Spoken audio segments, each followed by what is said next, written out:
Hey friend, what does food prep look like in our house? I'm doing our weekly food prep, so come on into the kitchen and let's cook. We dropped a video on Thursday that talked about zero food waste, and a lot of you said, show me what this really honestly looks like in your family. So that's what we're doing here in the kitchen today. If you don't know me, I'm Hope. My husband Larry is behind the camera. Say hey, Larry. Hi. There you go. We're generally in front of the camera together. We are under the median, where every week we talk about practical frugality. So let's take a look at all the things I'm prepping in the kitchen today. And along the way, I'm going to tell you specific steps that I'm taking to make sure that we don't waste any single bit of food. Food prep always starts with this. This is my perishable food inventory. I fill out one of them every single week. Everything that is in the refrigerator or on the counter that is perishable goes on the list. What this does is it gives me a huge jumping off point to figure out what I want to make for us to eat that week. And it also lets me know stuff that's in there, that's been in there a while, that needs to be eaten up. We're going to make sure that it gets cooked so we don't wind up throwing it out in the garbage and wasting money. Let's take a look at what's going over here on the prep board. All right, about 2 weeks ago, I walked into our very favorite ethnic food store, and the owner had apparently over-ordered zucchini. And he said, would you like to buy a whole case of zucchini for $7? And I said, yes, of course I would. So I wound up with like 28 zucchini in my house. I thought I took a picture of it, but I looked on my phone, I can't find it. But just picture my entire counter overburdened with zucchini. That's pretty much what it was. I froze a number of the zucchini. I used it last week in 3 or 4 different recipes. I had 8 of them left over. So today I decided that I would cut up the zucchini, and we're going to slide right over here. I am making some zucchini fries. Those of you that are low carb, you could actually make this low carb. I used my beloved Aldi saltine crackers crunched up real small for the coating on it, but you could probably come up with some, like, I don't know, gluten-free type coating to go on these and make them so that they're more like keto friendly, low carb friendly, that kind of thing. I've made these before. I'm going to make sure that I put a link to the recipe. It's not my recipe, but I'm going to put a link in the description of the video because you guys, these are the bomb. Here's the next thing I did to make sure that I wasn't wasting energy. I realized that my zucchini fries weren't going to take up the whole like 2 trays. So I have some coating over here. I'll tell you in just a sec what's in this coating. And so this is milk. It also has a little bit of flour. It has some seasoning. I put in some smoked paprika, which is actually called for in the recipe. Also some onion powder called for in the recipe. I added a couple of things because I like a lot of flavor in the coating on these things. I added some garlic powder, and I also added my very favorite no salt seasoning. This is the Kirkland brand. You do not have to belong to Costco to get it because they do sell it through Amazon. And once again, I'll make sure there's a link to this seasoning in the description of the video. I love this stuff and I use it all the time. So all of that went in this bowl. So basically, I'm going to show you how this works. So I'm just going to coat this with this, and then you come over here to the cracker crumbs, dip it into the cracker crumbs, and then literally put it on your tray. I'm anticipating this whole tray is going to be filled to the brim with the zucchini fries, and this one as well. But I thought probably I'd have some space left over, so I went ahead and cut up some potatoes and put them on here, because one of the rules of thumb in our house is if you're going to turn the oven on, you're going to make sure that oven is full when you turn it on and you cook things in it. Because I have an old oven. It's 1958 electric oven, and that thing uses a whole lot of energy. So if I'm going to turn it on, I'm going to make the most of it and make sure that it is full. Let's take a look over here. Once again, we're sliding back over here, guys. And I'm going to show you some of the other zero food waste things that I did.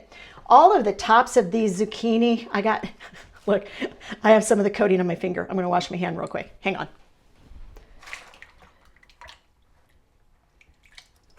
I could tell a little story while you're washing your No, please don't tell stories. It's all good. Look, I'm back. Okay, clean hand. Okay. The tops of the zucchini that I cut off went over here, and I'll show you that. That is to make some homemade vegetable broth. I'm going to show you exactly what I put in there, but for the sake of the lighting and the cameraman, I'll go over there in just a little bit so he can follow me. So those all went for the homemade vegetable broth. The ends of the zucchini that weren't quite right for the fries, I put over here, and then I've got these 2 zucchini left. All of these are going to go into a great big batch of vegetable soup. So far we have the zucchini fries, we have the baked potatoes that I may serve with the zucchini fries. I may serve them separately. There's enough there probably for me to add a big salad to it and some fruit and make hot stuffed baked potatoes one night this week. So they may not actually get served with the zucchini fries, because usually when I make these, pretty much everybody just fills their whole plate with them. And then you use like dipping sauces, so we can use like some mustard or some ketchup, or dip them in some barbecue sauce. These things are so good, you guys. They're like the bomb. Okay, so this is going to make soup. Now, the next thing I realized is that I had gotten this amazing pineapple on sale Easter week, which was last week. I got it at Kroger, and this one is still in pretty good shape, but I bought like 5 of them, overestimating how much my family and friends that we invited over for Easter were going to enjoy eating fresh pineapple. Apparently not as much as I thought. So I had 2 of them left over sitting on the counter. And so since they went on my list of things that I needed to use up this week, I knew that I needed to do something with them. So the first one that I cut up, honestly, I got to be honest, there was a little bit of waste on that one because it was really starting to get pretty soft. This is pretty much the flesh that was from that pineapple. And what I'm going to do with this is I'm going to throw this into the NutriBullet, and literally I'm just going to like pulverize it into nothing. It's going to be like juice. And we're going to make smoothies out of this pineapple juice stuff that I've pulverized in the NutriBullet. So it's not going to go to waste. Here's what else doesn't go to waste on pineapples. This is the core of the pineapples.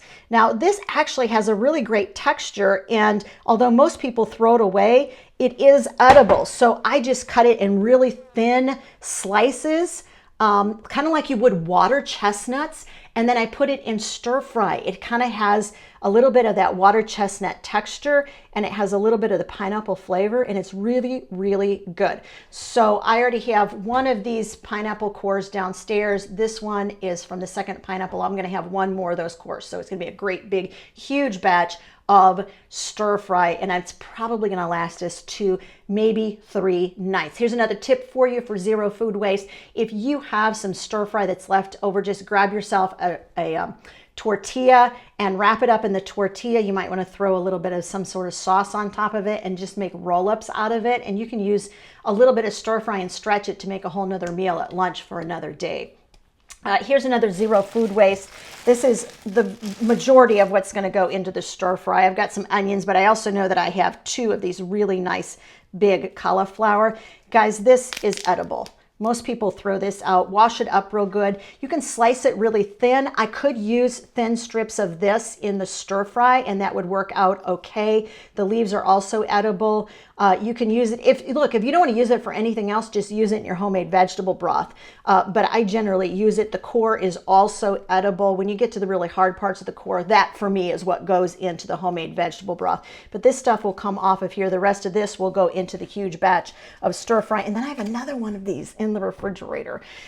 And I have sort of thought through like several main dishes, and I'll show you as this goes along. I kind of fill out a menu plan in my mind, but I'll fill it out for real, and I'll have Larry put a picture of it in so you can see what the finished menu plan looks like. I haven't figured out what I'm doing with that second big cauliflower, so we'll see. I'm gonna kind of come up with a plan for that as we go along.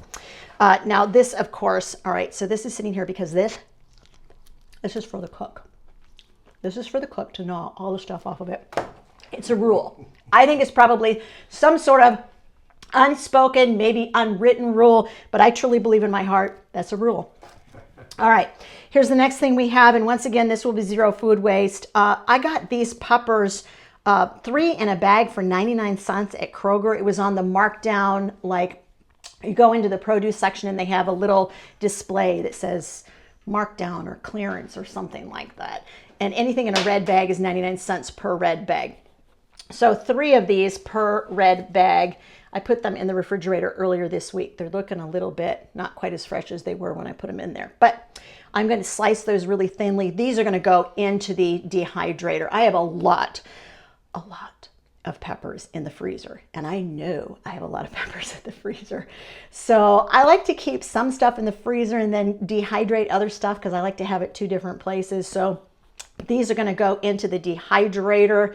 My dehydrator is over there, and it is an Excalibur. I absolutely love it. I'll leave a link to that in the video description too. You can pick one up at Amazon. They are not inexpensive, but it's 9 trays, and you can fully tell exactly like what temperature you want it to dehydrate at and how long. It's got an automatic timer on it. I love using it. So these are going to go in the dehydrator, and the stems, as I mentioned, these are going to go right over there into the homemade vegetable broth pot. Another thing that I did was I cut the bottom off of some celery this week because I had a new thing of celery. Go ahead and keep these. Just put a little bit of water in the bottom of a bowl. Put it in a nice sunny place. And you can see right here that we have celery leaves starting. These will sprout new leaves, and then you can just cut the leaves off and use the celery leaves.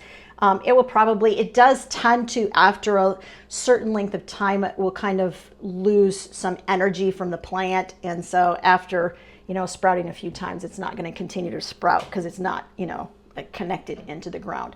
You can do this with onions, especially green onions. You can do this with larger onions. You can do this with, somebody tell me in the comment section, tell me what else you put in a bowl of water. I know you can do it with romaine lettuce, anything else that you like, put a little bit of water in the bottom of a bowl and put it in a sunny place and like re-sprout things, because I think I've covered 3 or 4 of the main ones, but I know there's a lot more that you can do this with. Another 0 food waste hack for you. All right, we're gonna move over here. This is the homemade vegetable broth of which I spoke. All of my vegetables that I take pieces off of and they're unusable, otherwise go into the freezer, into a bag labeled, of all things, homemade vegetable broth. And eventually I wind up with enough of them and they go in here. Now, the one thing that I did notice, so I just threw this on top. So you can throw whatever seasoning you want in. I had some pineapple sage that I grew out back a couple of years ago that is like really yummy. So I threw that in there.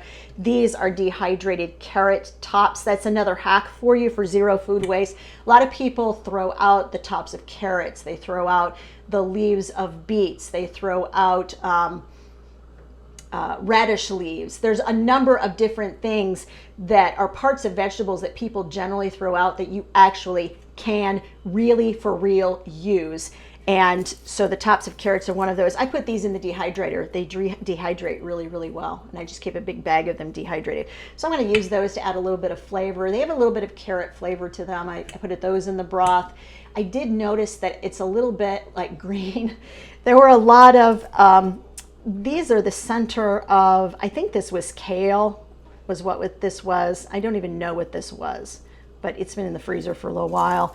And then I've got some other stems in here. It's awfully green looking.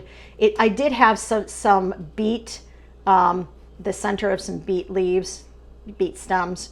So those are in there. So I think that's going to add a little color, but I decided, and a lot of times I don't do this, I don't sacrifice other vegetables just to make broth, but I do think that this onion is probably going to give its life on behalf of broth, because I feel like there's so much green in there that if I don't add something that's not green, it's just not going to have the flavor that I really want. So part of that onion at least is going to go into the vegetable broth. Just fill it with water, put whatever herbs and spices you want in, seal it in the pressure cooker, 17 minutes on high. That's what I do. I actually did a step-by-step tutorial on how to make this, and it's on the website. I'll make sure there's a link to that post in the description of the video. So once again, 0 food waste policies. I'll show you a photo of exactly what it looks like for the finished menu plan, and hopefully you'll see what I decided to do with that other head of broccoli. But this is the vast majority of what we will be eating for the next 4 or 5 days. In case you're wondering, I always plan 2 soups per week. I always try to do at least 2, maybe 3 like salads per week, 4 or 5 main dishes. It really kind of depends on how, like if I think it's going to last for 2 nights, because sometimes stuff goes 2 nights, sometimes it goes 3 days, and we wind up eating the rest of it over at lunch. on the third day. And so because of that, I never ever plan like 7 main dishes, because that would be like way too much. But the goal, as always, is the stuff that was on my perishable food list that I knew, oh baby, this is gonna go bad, that is definitely going to be cooked up right away, and we're going to eat it throughout the week. Tell me in the comment section, what else do you do in your kitchen that helps with zero food waste? And do you do kind of a 1 day a week kind of menu planning session, a little bit of bulk cooking like I do in my kitchen? If you want to see that video that caused a little bit of a stir on Thursday when we initially talked about our 4 strategies that are the most used strategies that helped us like reduce our food waste by at least 80%, that video is right over there. Go ahead and take a look.